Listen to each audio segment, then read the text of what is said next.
I held his body against my chest. Flesh against flesh, his head lay limp. While I wept, I looked at him, brown eyes closed as if he were at rest, but cold and lifeless. His hair, matted and mixed, red with brown, dripped from the thorns that pricked his brow, so fragile and still so perfect. Much like the way he entered into this world, or when I listened to his first words, witnessed his first steps, but there I broke as he took his last breath. I was there when he spoke his final words. I witnessed his last steps, watched as his life left my son. He told me he would suffer, that innocent blood would shed, but I could not have pictured it to this extent. I could not have imagined death, that they would make patterns on his skin that I could not patch, whipped, flesh stripped straight off his back. Was there no other way? Could his life not have been saved? It was instinct for me to want to keep him safe. I wanted to take on that weight to relieve his pain, yet he was so strong.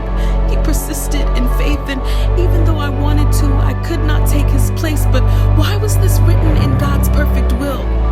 That my son should suffer and die for prophecies to be fulfilled, that I would have to cry while I wiped his wounds. A body that I nurtured for 9 months in my womb was now being prepared for burial within a tomb, and words were not enough to prepare me for the magnitude of this loss.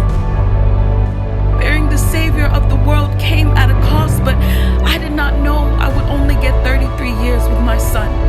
He was too young, God. His life and his ministry had just begun. So tell me how a mother is supposed to feel when the life that was given as gift is ripped from her covering in an instant. Her world is flipped from comfort to confusion. Joy starts to look like injustice, and a blessing becomes too painful to bear, because what was once considered good is now gone, and she had no control over the outcome. I was not supposed to outlive him, but like liquid, his life slipped through my grasp. I have so many questions for the Father. I don't even know which verse to ask. It doesn't make sense, and it doesn't feel right. If this world was so dark, then why did he take away the only real light?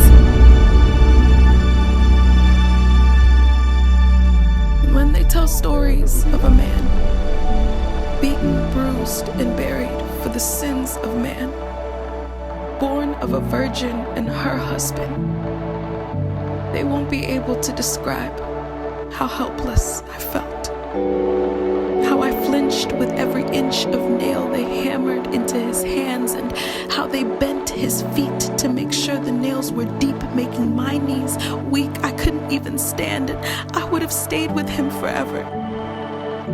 Time meant nothing, and it didn't matter how long, because I refused to accept that my son